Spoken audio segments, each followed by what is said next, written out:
yang kami lihat ya hanya ada 2 model nelayan tangkap di Sapang itu. Pertama itu model nelayan yang menangkap dengan cara mancing, bahasa lokalnya itu papeka, nelayan mancing. Mereka menggunakan pancing untuk mendapatkan ikan, cumi-cumi dan hasil laut lainnya. Mereka tidak menggunakan jala ya, mereka cuma menggunakan pancing yang mata banyak itu menggunakan pasir, mereka sebar terus itu namanya pancing.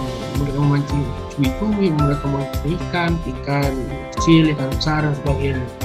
Dan waktu kerja mereka itu berkisar, biasanya mereka kalau mau nangkap cumi mereka akan berangkat lebih cepat dini hari setelah salat subuh. Mereka berangkat cari umpan dulu, nanti pagi jam 6 jam 7 baru ke wilayah, ke daerah tangkap yang mereka sudah tahu bahwa di situ ada ikan atau cumi. Tapi paling lazim adalah mereka berangkat jam 6 jam 5 dan antara jam 5 jam 6 itu karena tempat kami bermalam atau base camp kami di pulau itu tidak terlalu jauh dari bibir pantai, jadi setiap subuh kami selalu mendengar orang berlalu lalang, orang sudah jalan menuju kapalnya untuk pergi menangkap. Jadi sekitar jam 5 jam 6 itu sudah ramai sekali orang keluar. Nah, para nelayan pancing ini mereka bekerja paling banyak 2 orang dan menggunakan kapal-kapal kecil yang menggunakan mesin 10 PK. Kapalnya juga biasanya menggunakan lepa-lepa kalau dalam bahasa lokal, kapal yang hanya muat maksimal 3-4 orang gitu, atau menggunakan katinting kapal yang agak lebih besar dari lepa-lepa. Nah, biasanya ya nelayan pancing ini dari beberapa cerita warga lokal itu mereka punya pengalaman yang benar-benar pengalaman yang seru ya, karena misalnya cerita Daim Maro ya, salah satu nelayan yang dihormati juga itu pada waktu masa-masa muda dia bahkan sering pergi sampai ke daerah Kalimantan mancing, saking jauhnya dan saking solidaritasnya sesama nelayan itu. Intinya dia bercerita tentang bagaimana hubungan nelayan dengan nelayan tak kalah dengan nelayan dari tempat lain yang saling memahami mata pencarian mereka, saling menolong ketika berada di laut gitu. Mereka Dimaru cerita bagaimana berbulan-bulan dia di Kalimantan itu dan banyak ditolong oleh nelayan dari Kalimantan. Ada juga cerita bagaimana mereka harus tenggelam, kapalnya terbalik dan sebagainya. Itu yang lazim kita dengarkan dari nelayan di sana. Nah, dan setiap nelayan mancing ini bisa dalam sehari kalau cuaca lagi baik mereka bisa mendapatkan 5-10 kilo ya ikan. Lumayan kalau cuaca lagi bagus dan musim ikan mereka bisa mendapat hasil yang bagus. Bahkan di musim seperti kemarin, musim hujan, mereka masih bisa sebenarnya mendapatkan 3 kilo cumi atau 5 kilo ikan atau ikan tenggiri, ikan cakalang yang harganya 200-300 ribu satu ekor yang besar ya. Beratnya sudah belasan kilo itu per hari loh. Mereka bisa menghasilkan ratusan ribu per hari ya, itu di masa-masa yang cuacanya buruk. Nah, tapi di masa yang musim-musim kemarau, musim-musim ini, musim dari bulan Maret sampai bulan Oktober ya kira-kira bulan itu biasanya mereka lebih banyak lagi penghasilannya. Nah, kemarin waktu kami ke sana itu, ini musim mereka mencari telur ikan apa tuh? Ikan apa ya? Yang telurnya itu sangat mahal gitu.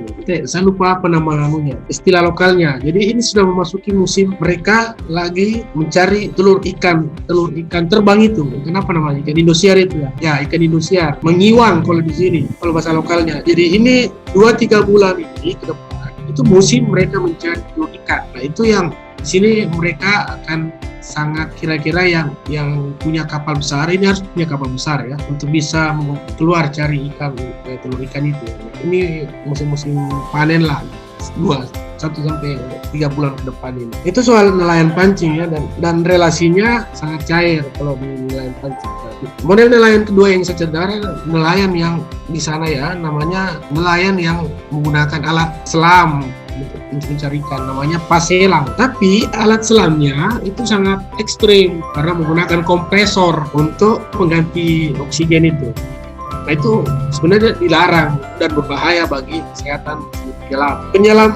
Model nelayan penyelam ini mereka beroperasi tidak di bawah laut dengan menyelam dan dia menembak. Dia pakai panah untuk menembak ikan. Ada juga yang tangkap hidup begitu. Ini model. Tapi ini yang sulit. Paselang ini sulit diajak untuk berbaur karena mereka punya kecurigaan tinggi terhadap orang-orang baru, orang yang tidak mereka kenal. Nah kemarin ketahuan setelah kami ada masalah, ada nelayan ditangkap karena bawa obat bius begitu, destructive fishing ditangkap. Nah jadi mereka makin khawatir, makin awas terhadap orang-orang yang tidak mereka kenal. Bahkan kami yang datang itu di mata mereka mungkin itu dianggap sebagai intel karena mereka tidak tahu. Dan jadi kami bertanya-tanya kenapa nelayan yang menyelam ini itu tidak seterbuka nelayan mancing. Nah ternyata jawabannya itu banyak nelayan paselan itu yang masih menggunakan secara diam-diam sembunyi menggunakan bius, menggunakan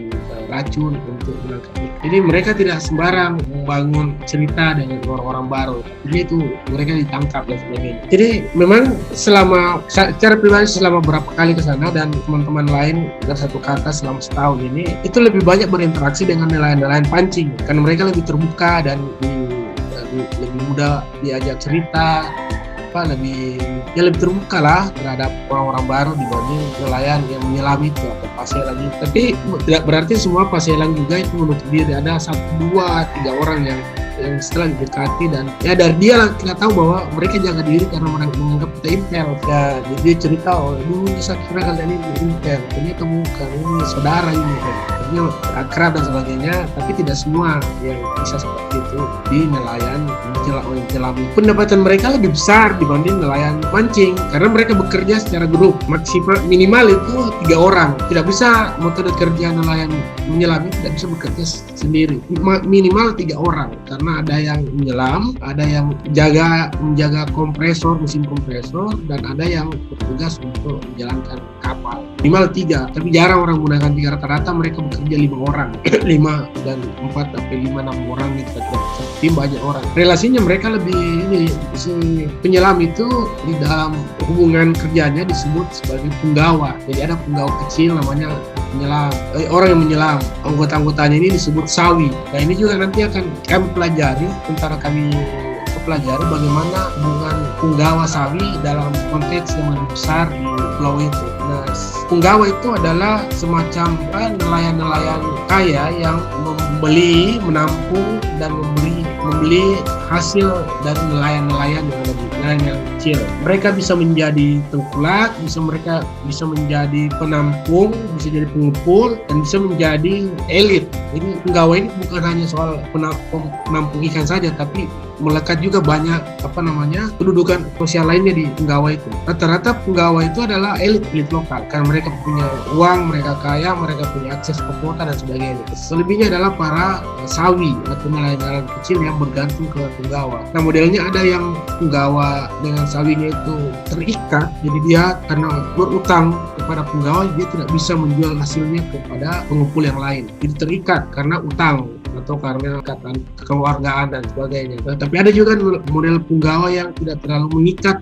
pada sawinya. Jadi bebas saja. Kalau kau mau jual ikan ke saya silakan. Tergantung bagaimana nelayan itu melihat harganya ya. Kalau mereka kan lebih yang mahal. Jadi ada 2 model itu yang sementara kita lihat ya bagaimana hubungan penggawa sawi. Jadi kalau tadi ada 2 model nelayan berdasarkan cara ya, dan kedua nelayan ini semua berhubungan langsung dengan penggawa itu. Nah penggawa yang saya bilang tadi di model nelayan selam itu mencerminkan juga hubungan kerja di produksi ikan ini di nelayan. Nah itu soal apa yang kami pelajari ya sementara ikan partisipatif kami di KKK.